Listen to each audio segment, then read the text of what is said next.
Assalamualaikum warahmatullahi wabarakatuh.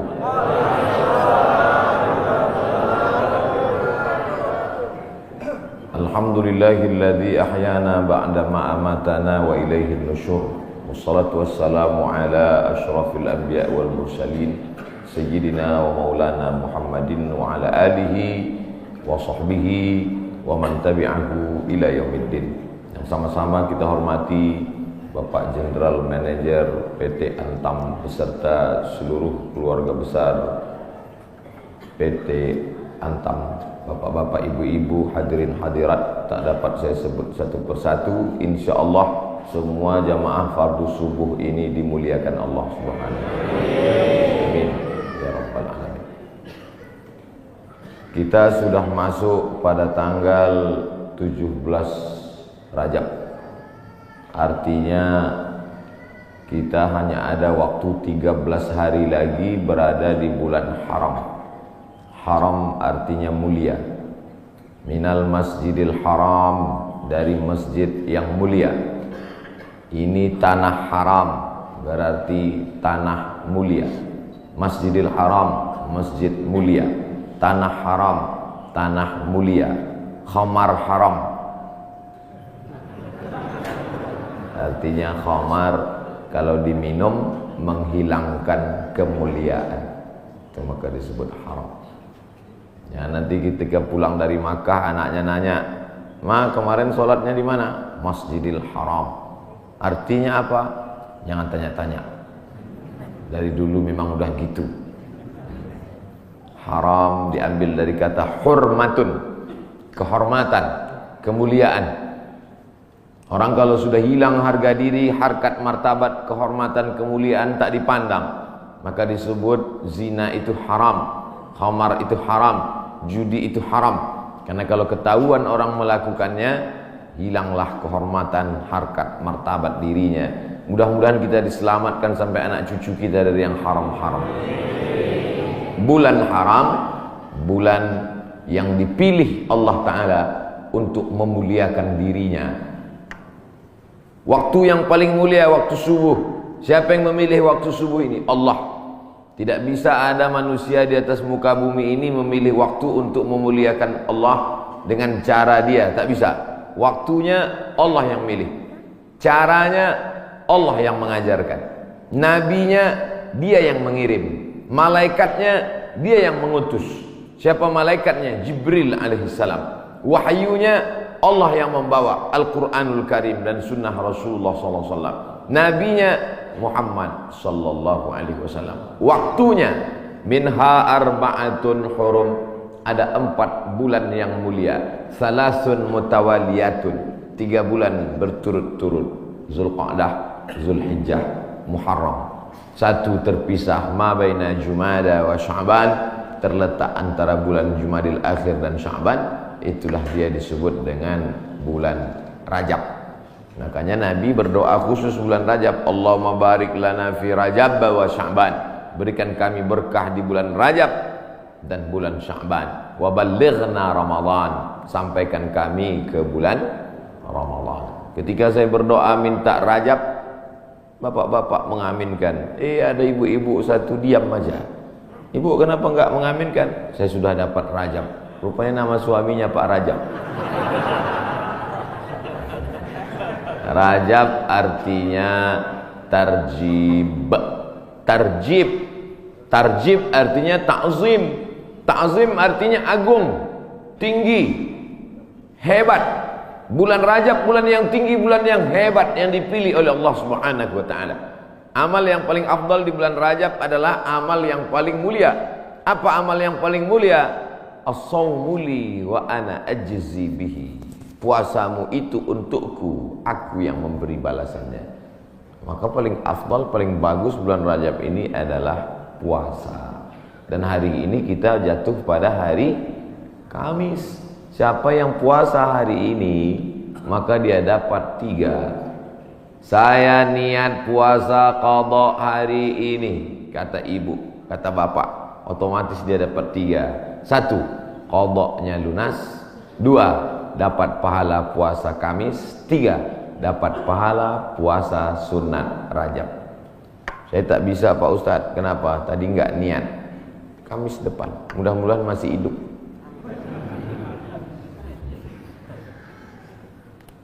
Kenapa Ustadz cerita qadha di bulan Rajab? Karena yang kemarin mau diqadha Ramadan tahun lalu belum jadi mengqadha.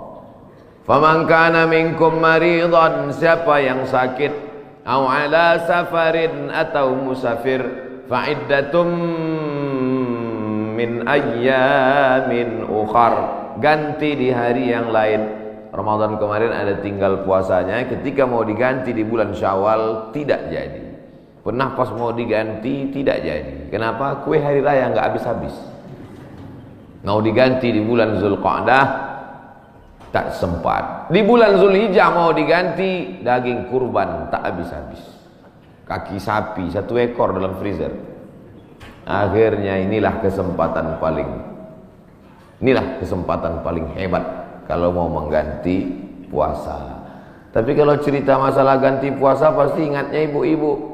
Karena yang hamil ibu-ibu, yang menyusukan anak ibu-ibu. Makanya Ustadz selalu mengatakan ibu-ibu, kalau mau ganti bulan puasa yang tinggal kemarin bagusnya di bulan Rajab.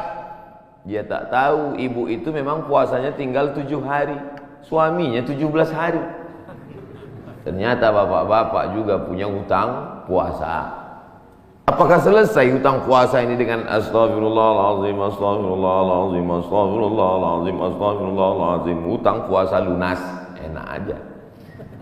Man mata, siapa yang mati, wa alaihi siyamun, punya hutang puasa, shoma anhu waliyuhu, ahli warisnya wajib menggantikan puasanya. Hadis sahih.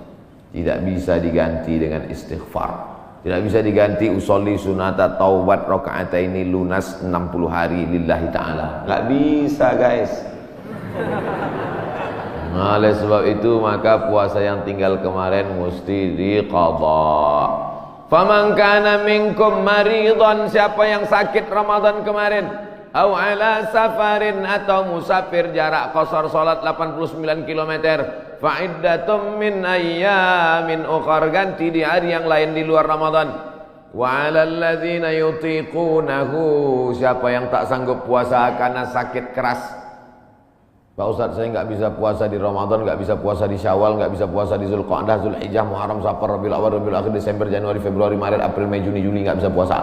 Kenapa nggak puasa? Usus saya sudah dipotong pendek aja. Bentar-bentar lapar, bentar-bentar lapar, bentar-bentar lapar.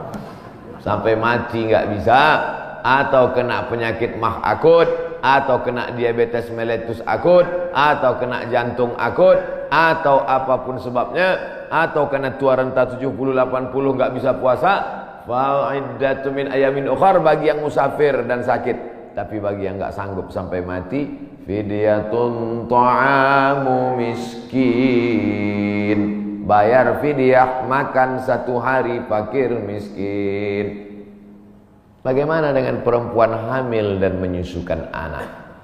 Masuk yang mana dia? Kalau dia musafir, sakit, ganti. Kalau sakit keras, tua renta, bayar fidyah. Perempuan yang hamil dan menyusukan anak tidak disebut dalam ayat ini, maka ulama berijtihad, lain kepala, lain isinya. Rambut sama hitam, isinya macam-macam.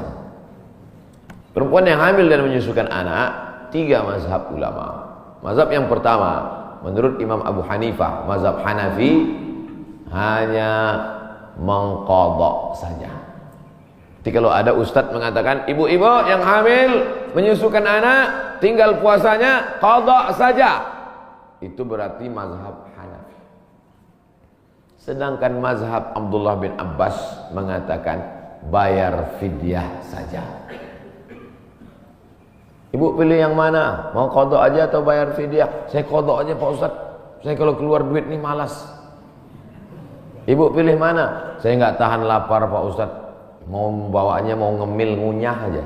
Jadi saya bayar aja. Yang mau qadha saja mazhab Hanafi. Yang bayar fidyah saja pendapat Abdullah bin Abbas. Mazhab Syafi'i yang mana? Mazhab Syafi'i lihat dulu dia tak puasa karena apa.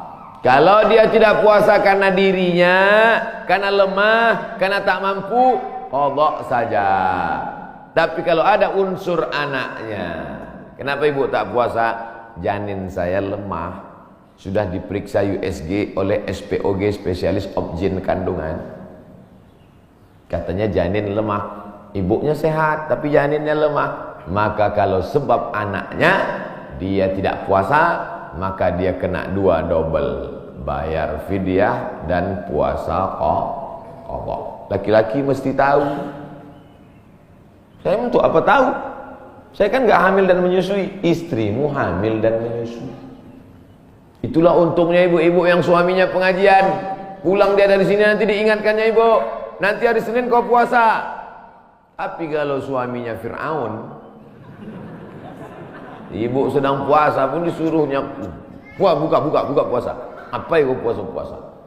Bapak Ibu yang dimuliakan Allah, ar-rijalu qawwamuna 'alan nisa. Berapa banyak puasa ibu, maka suami ikut bertanggung jawab. Kenapa? Karena istrinya itu tidak puasa gara-gara suaminya. Coba kalau kau tengok saja istrimu itu. Oleh sebab itu maka tanggung jawab luar biasa di hadapan Allah Subhanahu wa taala.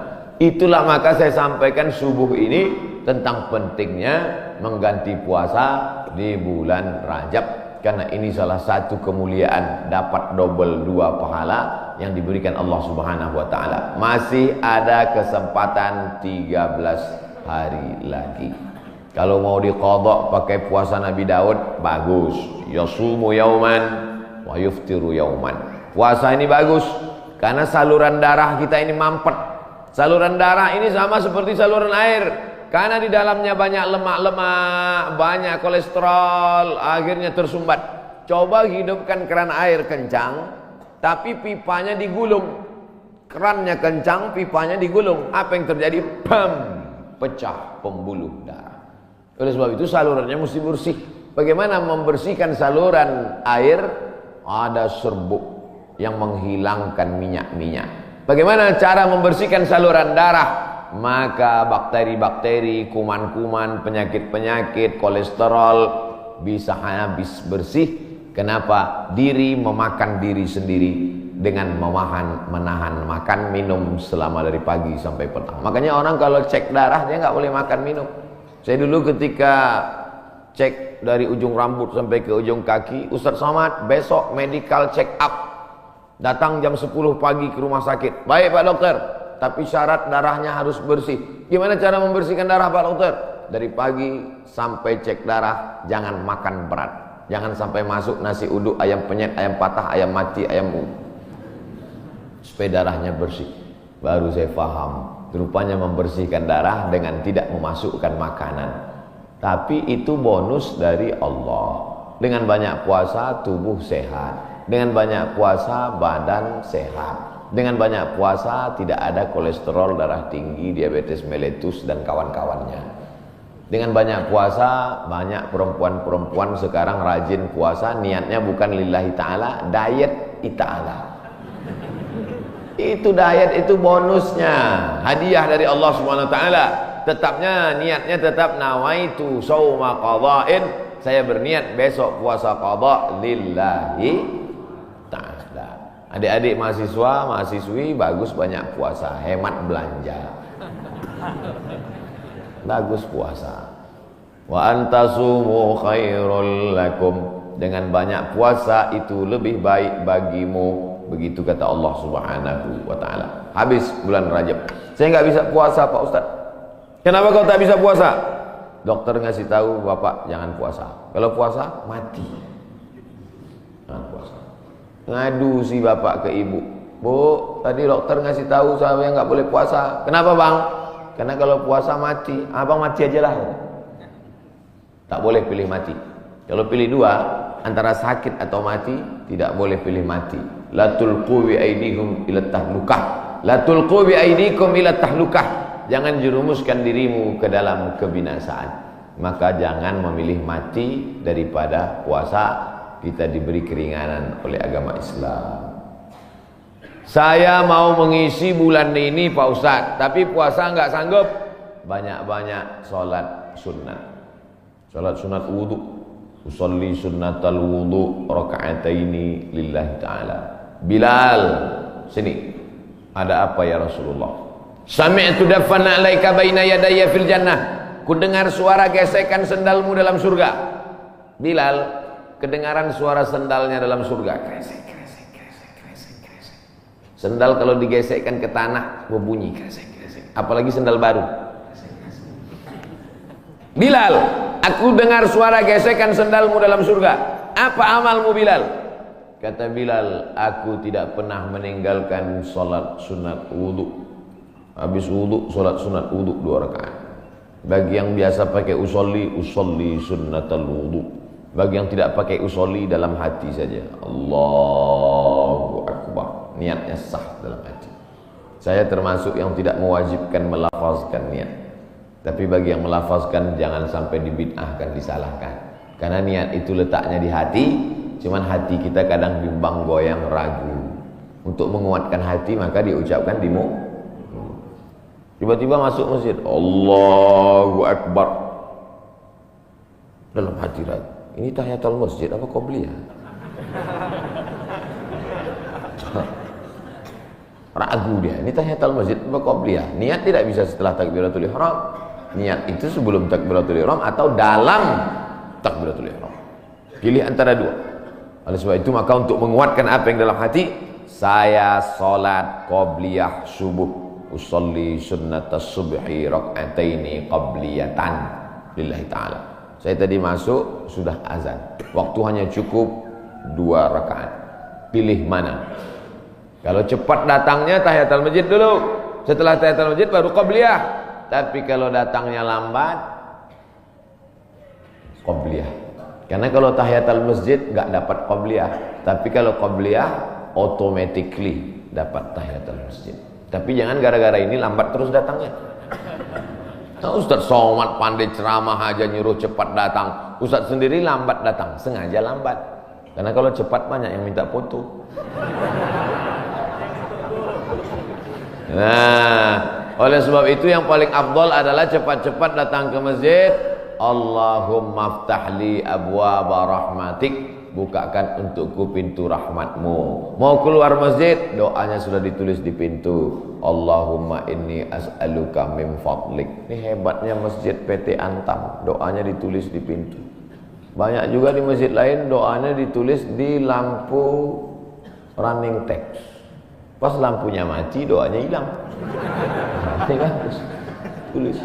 Jadi jamaah bisa ngelihat. Pas mau masuk, Allahumma inni, Allahumma ftahli abwaaba rahmatik. Bukakan untukku pintu-pintu rahmatmu ya Allah. Sampai ke dalam tahiyatul masjid. Usolli sunnatan tahiyatul masjid raka'ataini lillahi ta'ala. Idza dakhala ahadukumul masjid, kalau kamu masuk masjid fala yajlis. Jangan duduk hatta yusolli raka'ataini. Sampai solat sunat 2 rakaat. Tahiyatul masjid, qabliyah, ba'diyah, solat sunat wudu, solat sunat du'a, solat sunat isyraq, solat sunat awabin, solat sunat tasbih. Perbanyak solat sunat. Saya semua udah Pak Ustaz. Apa yang belum? Solat sunat mutlak. Ada solat sunat yang terikat waktu, du'a. Ada solat sunat yang terikat momen, tahiyatul masjid. Ada solat sunat yang tidak terikat apa-apa. Solat sunat aja 2 rakaat. Enggak ada angin, enggak ada hujan, solat sunat yang 2 rakaat. Kau solat sunat apa tadi? Solat sunat aja 2 rakaat. Mana ada solat sunat aja? Solat sunat tidak terikat dengan apapun, namanya mutlak. Mutlak artinya lepas, tidak terikat dengan apapun. Syukur kepada Allah Subhanahu wa taala.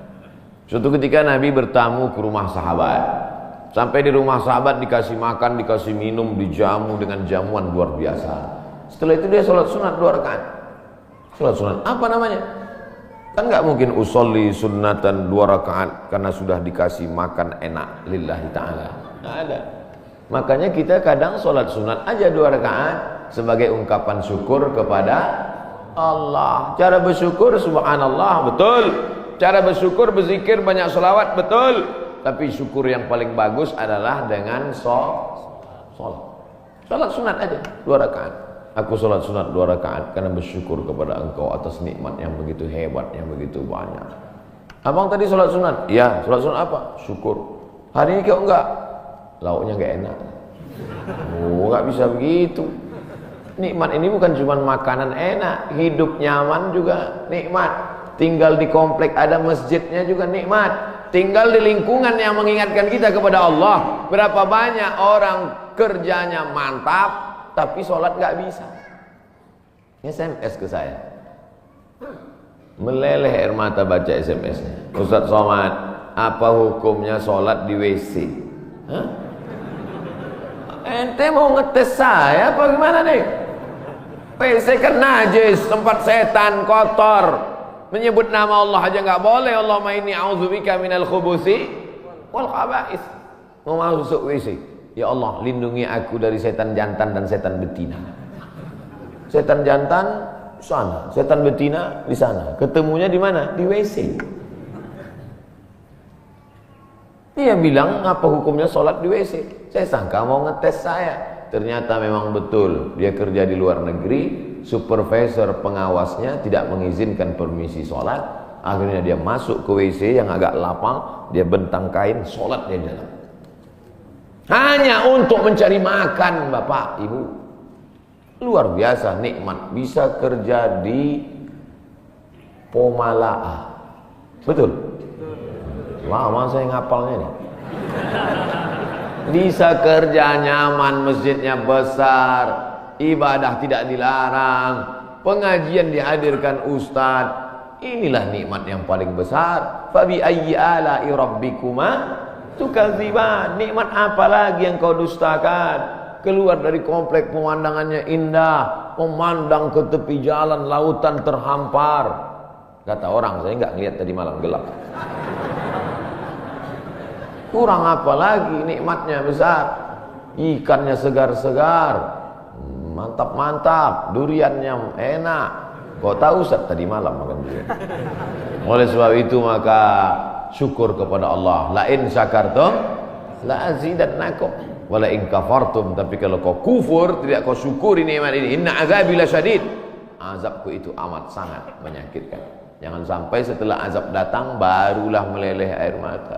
Astagfirullah. Di rumah sakit terbaring, disuapkan sama istrinya bubur jagung. Dulu waktu sehat kemana aja. Kalau ada orang udah sakit baru petik tasbih, biasa. Kalau ada orang ketika sudah pensiun baru berzikir, biasa. Tapi ketika waktu sedang badan sehat, rezeki banyak, ada jabatan, rajin ibadah, wah, luar biasa.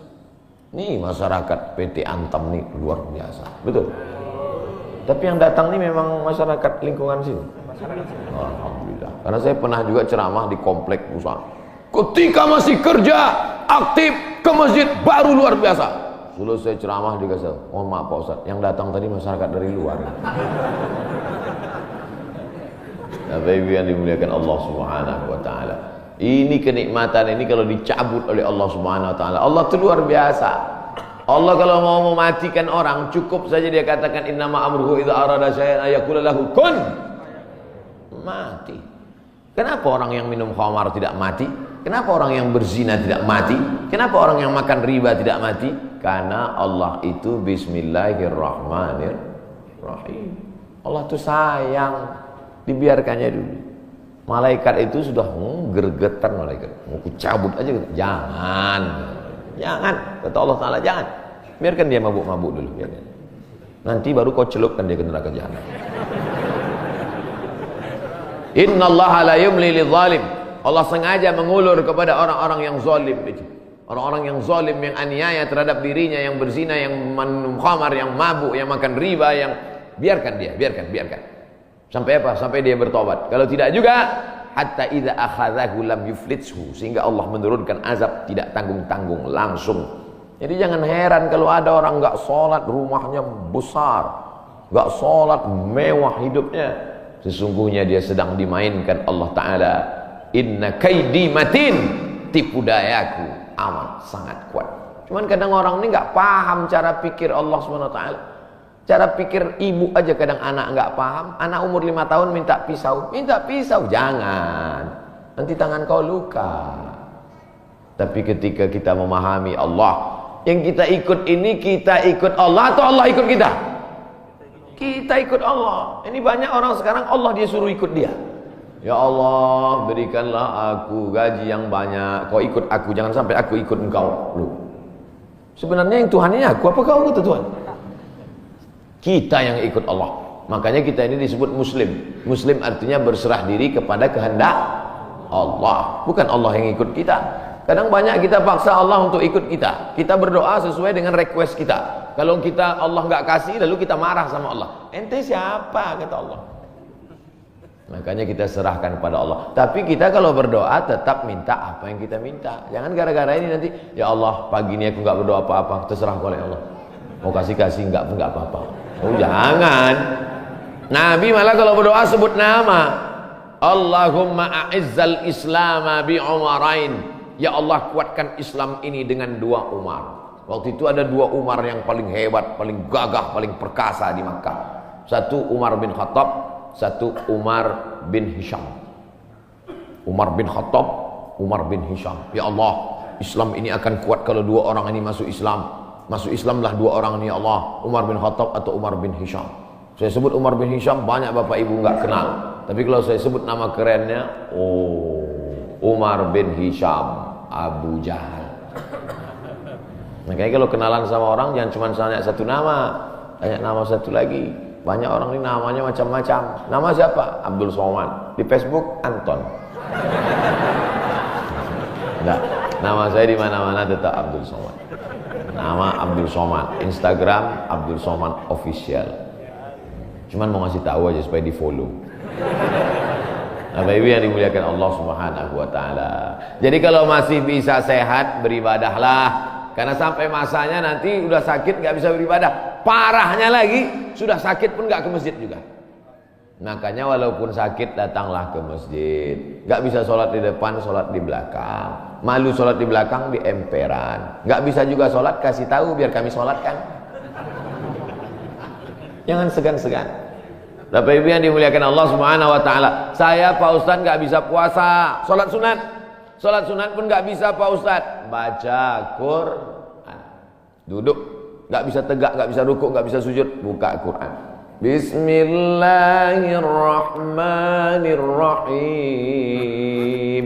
Tapi katanya baca Quran auzubillah Pak Ustadz. Oke. A'udzubillahi minasyaitonirrajim.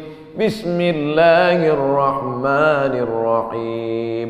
Ya ayyuhan nas, wahai manusia, ittaqu rabbakum, takutlah kamu kepada Allah. Inna zalzalatas saati syai'un azim. Sesungguhnya bumi akan bergoncang dan hari itu kiamat terjadi, azabnya amat sangat kuat. Membaca itu ketakutan, langsung pulang ke rumah sedekah. Berapa? 500 perak. Jadilah daripada sebelumnya hatinya tertutup. Itulah orang-orang ketika dibacakan ayat kepadanya, zadathum imana, bertambah imannya. Surat Al-Hajj. Apa ayat yang kau lihat? Sesungguhnya saat itu Allah sedang menegur engkau. Wa taran nasa sukara, kau lihat manusia waktu itu seperti mabuk. Wa mahum bisukara, mereka bukan mabuk. Jalan sempoyongan mau tumbang di atas bumi, mereka mabuk? Bukan. Kenapa mereka tidak mabuk? Walakinna adzaballahi syadid. Tapi saat itu azab Allah amat sangat menyakitkan. Sempoyongan jalan macam zombie. Kenapa? Karena kerak bumi waktu itu tercabut. Kita sekarang kan bisa tenang ini karena kerak bumi ini bisa normal. Kerak bumi ini ada pakunya. Sampai masanya pakunya itu copot. Apa pakunya? Wa takunul jibalu kal ihnil manfush. Waktu itu paku-pakunya gunung-gunung seperti bulu kambing dihembus angin. Ada kalanya Allah menyebut kal ihnil manfush. Ada kalanya disebut kal farashil mabthus. Seperti rayap yang berterbangan. Seperti nyamuk yang berterbangan. Habis semuanya.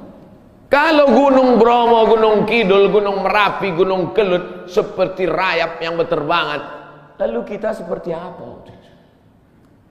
Kalau ada tetangga bapak yang sombong, yang angkuh, ambil rayap, hembuskan ke mukanya. Begitulah nanti saudara. Kalau Gunung Kidul, Gunung Bromo, Gunung Merapi seperti rayap, lalu kau seperti apa nanti di hadapan Allah? Dua kemungkinan, dia taubat atau makin ngamuk. Kita ini nggak ada apa-apanya. Yang disombongkan itu apa? Yang diangkuhkan itu apa? Maka mesti banyak-banyak ibadah. Itu yang akan dibawa menghadap Allah Subhanahu wa taala. Tadi malam ada yang ngirim ke grup WhatsApp. Percakapan antara ayam dan anaknya. Bapak Ibu udah dapat? Apa kata anak ayam? Mama, kenapa manusia itu hebat ya? Namanya macam-macam setelah lahir ke dunia. Ada Abdul Somad, ada yang lain-lain. Sementara kita semuanya namanya sama, ayam. Semua ayam. Apa kata induk ayam? Gak apa-apa nak. Mereka memang namanya mantap-mantap. Tapi setelah mati semuanya namanya satu, mayat. Beda sama kita. Kita memang ayam, tapi setelah kita mati ada ayam panggang, ada ayam goreng, ada ayam. Mereka memang hebat-hebat, mereka kaya-kaya, mereka pejabat-pejabat, mereka punya jabatan, mereka punya ilmu, mereka punya gelar profesor doktor. Tapi setelah mereka mati, tidak ada yang mendatangkan manfaat, semuanya menjadi mayat. Beda dengan kita. Kita setelah mati mendatangkan manfaat, mengenyangkan perut. Ulaika kal an'am, mereka itu seperti binatang. Balhum adall, bahkan lebih hina daripada binatang. Makanya kalau tidak karena ibadah, apa beda kita dengan ayam? Bukan hadis, dapat di grup WhatsApp. Saudara yang dimuliakan Allah Subhanahu wa taala, bedakan dirimu dari binatang dengan apa? Dengan ibadah. Cerita tentang ibadah, apakah ayam itu tidak bertasbih? Ayam itu ketika sedang mengeram, coba lihat lidah ayam sedang mengeram, semuanya bertasbih. Nabi mencabut pelepah korma, menusukkan pelepah korma di makam. Sahabat bertanya, kenapa kau tusukkan pelepah korma itu ya Rasulullah? La'allallaha an yukhaffifa 'adzabahuma ma lam yaibasa. Selama pelepah korma itu basah, maka orang yang ada di kubur diringankan azabnya. Kenapa? Karena pelepah korma bertasbih. Tapi jangan gara-gara ini nanti bapak meninggal minta surat wasiat, tanamkan 3 batang korma di atas kuburku. Nabi sedang ingin mengajarkan bahwa pelepah korma bertasbih. Planet-planet bertasbih. Neptunus, Merkurius, Pluto, Mars bertasbih. Mana buktinya? Ketika kita melihat petir menggelegar, apa ucapan dari mulut? Subhana may yusabbihu bihir ra'du wa bihamdi. Maha suci Allah, yang planet-planet pun bertasbih mengagungkan Allah. Lalu kita apa? Makanya yang tak sanggup baca Quran, saya Pak Ustaz enggak bisa baca Quran. Asal baca Quran mata meleleh Pak Ustaz. Meleleh menangis karena takut atau enggak nampak lagi titiknya Pak Ustaz. Puasa nggak bisa. Kalau nggak bisa puasa, sholat sunat, kaki sakit. Baca Quran, mata sakit. Pejamkan mata, ambil tasbih, berzikir. Afdalul zikri fa'lam annahu la ilaha illallah. La ilaha illallah. 100 kali. Dikit kali 100 kali Pak Ustaz, 1000 kali. La ilaha illallah. Baca sholawat, istighfar 1000 kali. Salawat 1000 kali. La ilaha illallah 1000 kali. Isi hari-hari bulan Rajab ini dengan kemuliaan. Belum tentu bulan Rajab tahun depan kita masih hidup. Saya insya Allah hidup, Bapak Ibu nggak tahu. Yakin sekali Ustaz Somad ini. Mati jangan dicari, tapi kalau dia datang kita tidak akan bisa lari. Ainama takunu yudrikumul maut. Dimanapun kau berada, mati akan datang menghampirimu. Walau kuntum fi burujim musayyadah, walaupun kau berada di dalam tembok yang sangat kokoh. Dulu orang Arab kafir musyrik dibuatnya tembok, masuk dia ke dalam, sembunyi. Oh, pertanyaan, saya sangka surat kematian. Kita akan dituntut di hadapan Allah Subhanahu wa taala. Begitulah Allah. Jadi intinya isi bulan Rajab, pertama puasa, kedua salat sunat, ketiga baca Quran, keempat zikir. Saya 4-4-nya udah Pak Ustaz. Mantap. 4-4-nya belum Pak Ustaz. Mulai hari ini. Puasa sunat niatnya boleh setelah sholat subuh. Pulang dari sini sampai rumah, lihat lemari makan, nggak ada makanan, puasa sunat. Tapi dengan syarat dari azan subuh tadi nggak masuk apa-apa. Jangan sampai udah 3 batang masuk. Puasa sunat nggak bisa.